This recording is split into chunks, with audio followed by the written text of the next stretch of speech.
Всем привет, друзья, подписчики и случайно наткнувшиеся на это видео зрители. Вы на канале Майор в отставке. Меня зовут Олег, и я рад приветствовать вас здесь.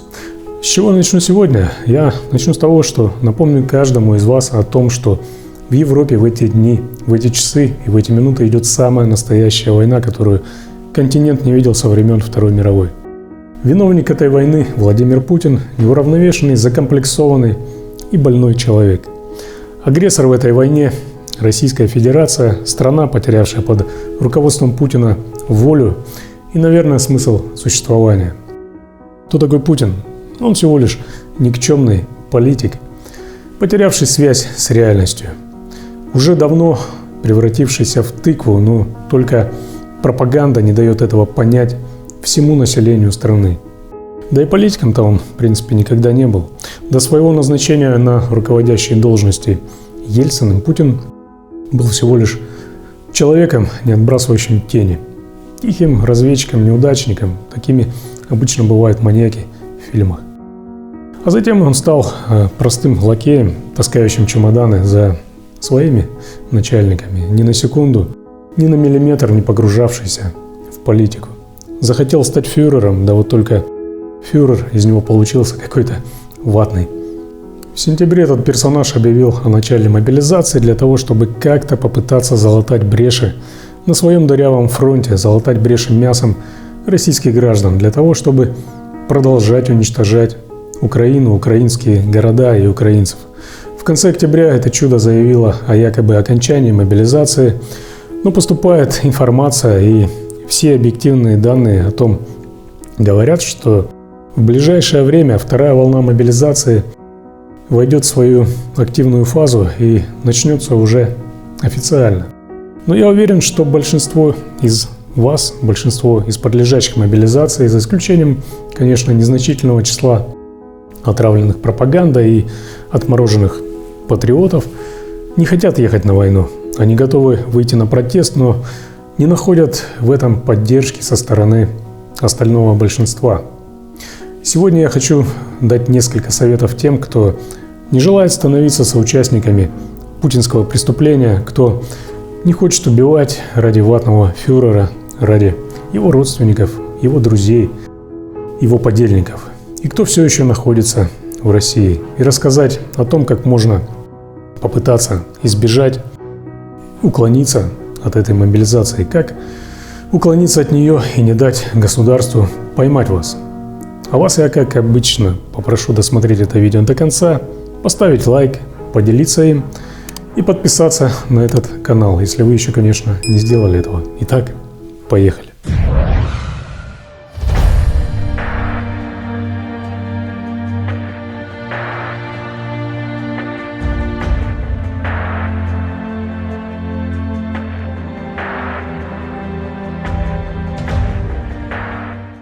Я начну по порядку. Хочу, чтобы все понимали, первое, что могло бы избавить всех нас и вас не только от мобилизации, но и от войны, это массовый протест против всего этого и массовый выход на улицы. Как я уже говорил раньше, по словам самих же кремлевских преступников, мобилизационный ресурс в России составляет около 25 миллионов человек. Если даже 5% от этого числа, а это ни многим ни мало, 1,25 миллиона человек, вместо того, чтобы как стадо послушно идти по поездкам в военкоматы, а затем покупать за свой счет амуницию, бронежилеты и сапоги, вышли бы на улицы, то через 2-3 дня не было бы ни мобилизации, ни войны, ни тех мудаков из Кремля, что ее устроили, ни того позора, которым они измазали Россию.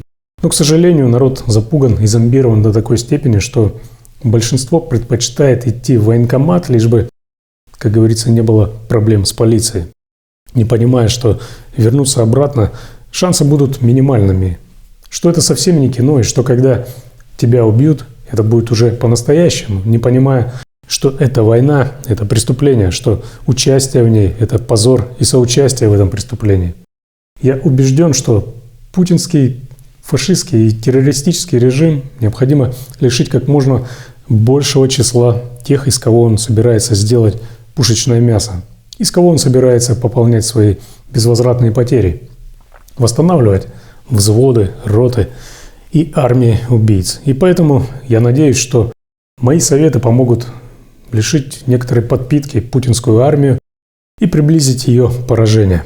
Кстати, по схожей теме у меня есть видео о том, как не попасть в руки путинского гестапо. Ссылка на него в описании к этому видео. В нем я подробно рассказываю, какие меры следует предпринимать, чтобы вас не поймали карательные органы путинской России. Переходите и смотрите это видео. Итак, самый лучший способ избежать мобилизации – это уехать из страны. Если вы не готовы протестовать в одиночестве, и если не видите иных способов уклониться от нее, и у вас есть возможность уехать, то сделайте это. С определенного времени, к сожалению, для россиян существуют некоторые проблемы, ограничения для въезда во многие безопасные страны. Поэтому безопасных вариантов для выезда из России остается не так уж и много. Я хочу подчеркнуть, что именно безопасных вариантов. Разумеется, не нужно бежать, например, в Беларусь или в Северную Корею. Кроме того, для мужчин существует еще одна проблема. Вас тупо могут не выпустить из России. А с началом активной фазы второй волны мобилизации выезд вообще могут запретить для всех, кто подпадает под нее. Но некоторые умудряются пересекать границу, например, минуя пограничные посты на лодках через море или вплавь через озера и реки.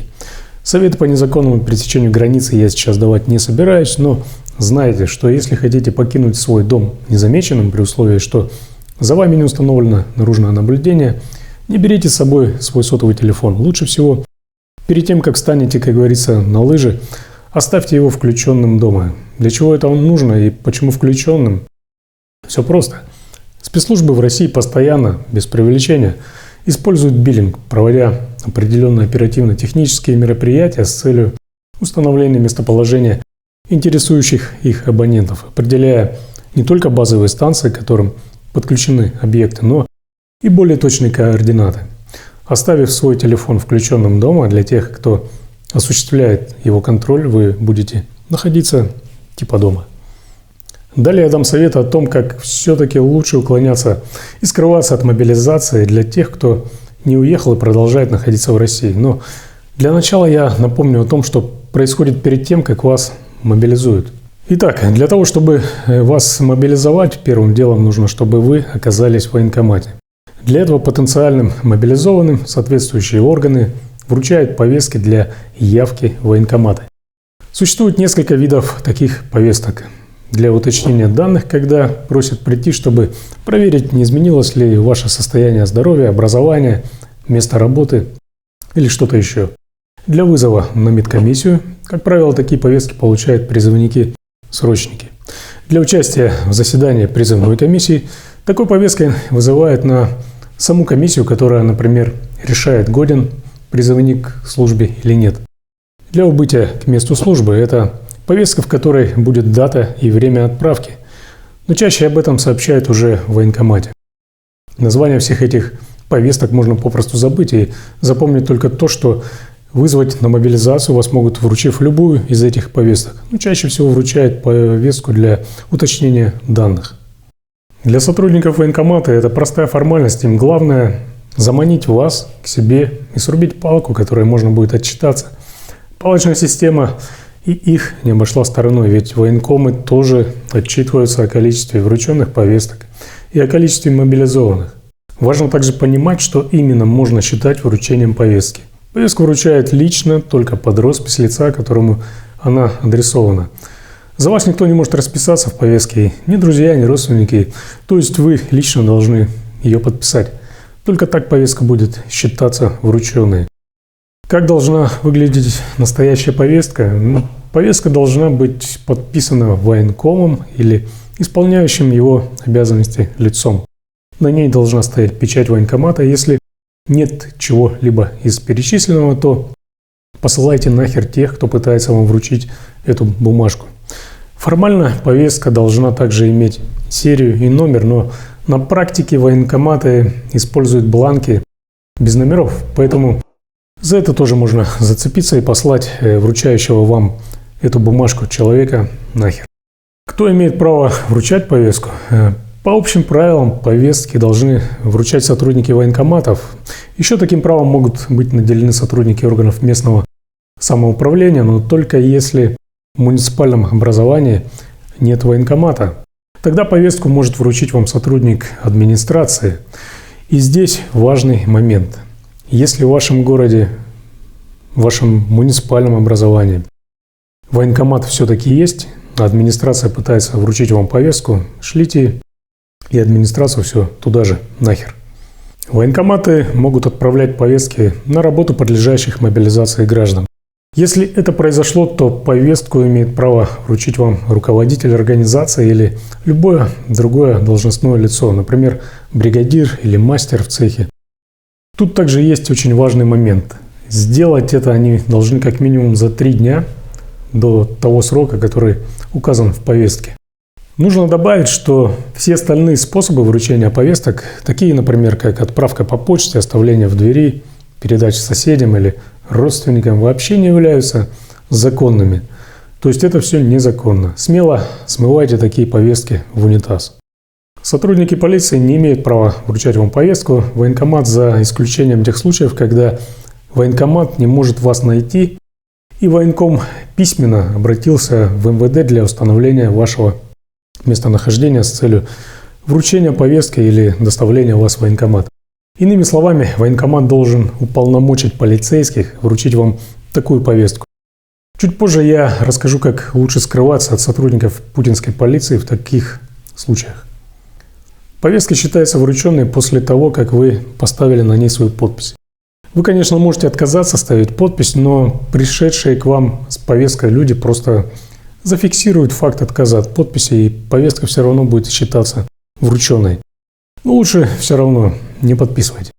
В данном случае мой совет следующий. Постарайтесь просто-напросто покинуть место встречи с лицом, которое пытается вручить вам эту самую повестку.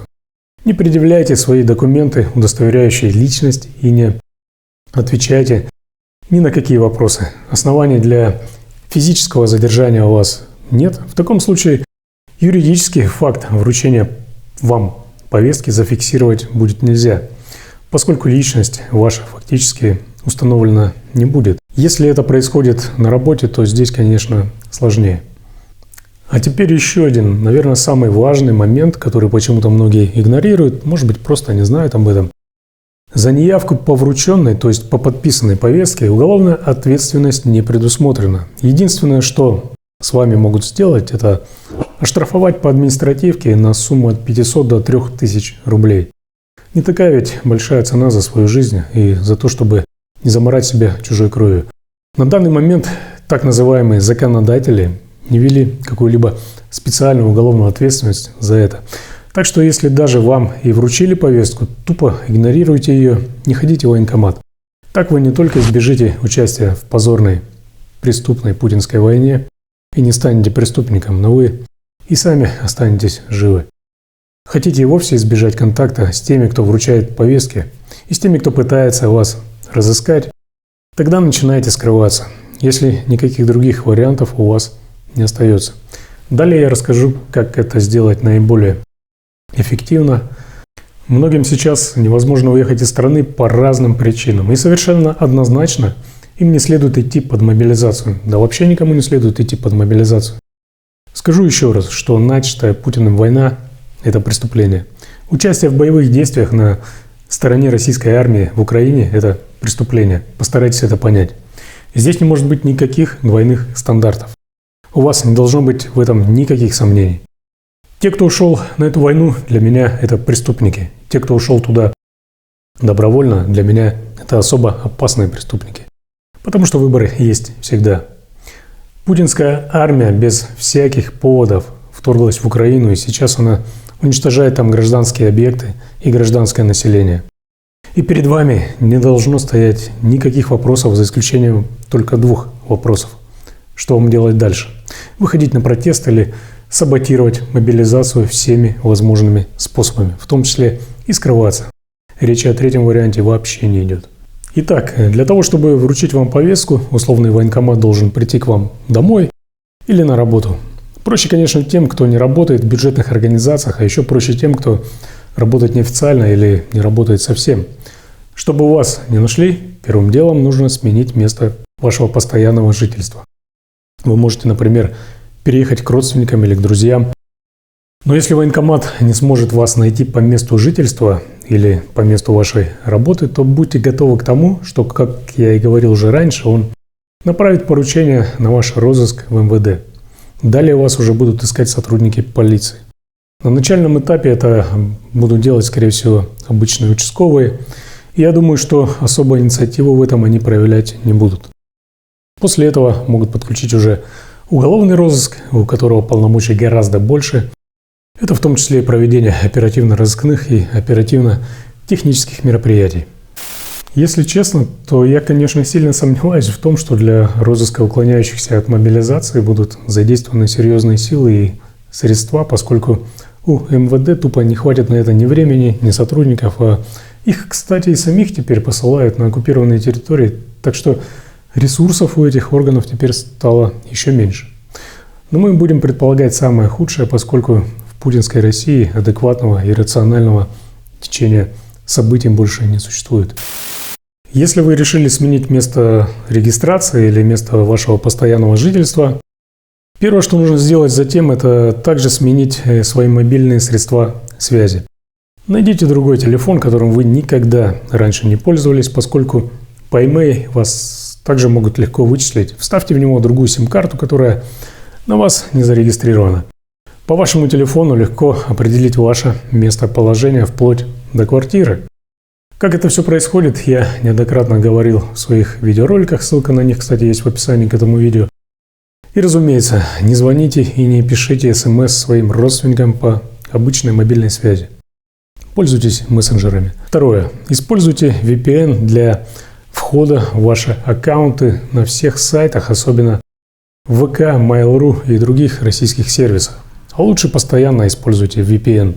Дело в том, что ваше местонахождение может быть установлено по IP-адресу, который фиксируется при входе в аккаунты на всех сайтах. VPN, как вы, я надеюсь, знаете, меняет ваш IP-адрес на другой. Подробно о VPN в этом ролике я говорить сейчас не буду. Третье. Заранее снимите денежные средства с ваших банковских карт и не расплачивайтесь картами в магазинах, не вставляйте их в банкоматы и терминалы, поскольку через банк путинским гестаповцам будет легко получить информацию о всех ваших транзакциях по вашим счетам и картам, а также о местах этих транзакций, то есть об адресах. Четвертое. Не пользуйтесь такси через сервисы, использующие вашу авторизацию для поездок. Информация о поездках клиентов, обычно привязана к номеру вашего телефона, хранится у агрегатора такси, который по первому же запросу предоставит все эти данные правоохранителям. Соответственно, они, если у них присутствуют мозги, посмотрят, откуда и куда вы чаще всего ездили. И адрес вашего местонахождения будет установлен в кратчайшие сроки. Узнав улицу и дом, установить номер квартиры им будет несложно. Пятое. Не попадайтесь новым соседям на глаза. Если попались, не говорите им ваше настоящее имя. Обычно, когда оперативники проводят так называемую переустановку, в ход идет опрос соседей. Ну и старайтесь не выходить из дома, конечно. А если вышли, не попадаться на улице сотрудникам полиции. Шестое. И одно из самых очевидных, наверное. Передвигайтесь по стране, не используя удостоверение личности. Старайтесь использовать для этих целей такси, BlaBlaCar, если он, конечно, еще работает в России, или попутки. Что делать, если вас все же нашли сотрудники полиции по поручению военкомата? Скорее всего, они доставят вас в военкомат, где вас могут мобилизовать, в том числе и сразу, организовав, что называется, на коленках медкомиссию. Что делать в этом случае? Помните то, что вы личность, что вы не пушечное мясо и не вещь, которой можно распоряжаться. Вы имеете полное право, полное моральное право заявить, что вы не желаете принимать участие в этих боевых действиях и отказаться от дальнейшей процедуры направления вас в пункты сбора. Но имейте в виду, что в данном случае вас попытаются привлечь уже к уголовной ответственности по статье 337 УК. Максимальное наказание до 10 лет лишения свободы. И здесь каждый сам должен принять решение, как ему поступить. По сути, в данном случае это фашистское государство, государство-террорист, ведет себя как положено террористу. Оно пытается вас заставить стать таким же террористом и ехать убивать за ватного фюрера под угрозой уголовного срока. Обыкновенный шантаж.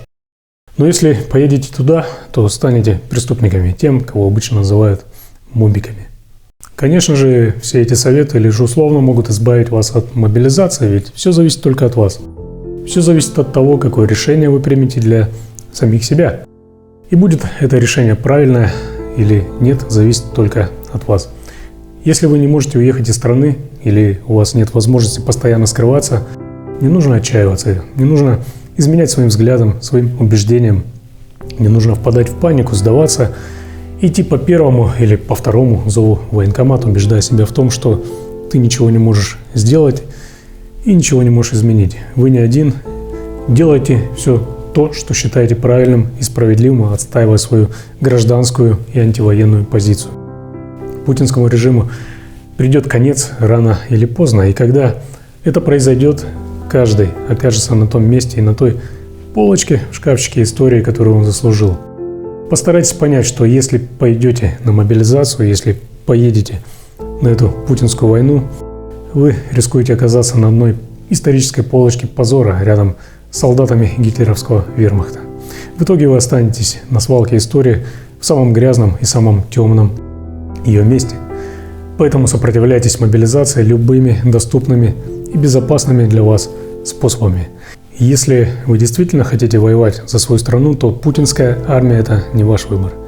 И не ждите от меня сочувствия или жалости к тем, кто отправился воевать и убивать за путинское государство. Все они – это часть захватнической армии, сделавшей свой неправильный преступный выбор. У меня на сегодня все. Не забывайте подписываться на мой телеграм-канал, а также становитесь спонсорами на Патреоне. Ссылки на канал и на Patreon в описании к этому видео. Ну и как всегда, ставьте лайки, делитесь этим видео и подписывайтесь на этот канал. Здесь вас никто не обманет. Я не понял, что я должен подписать.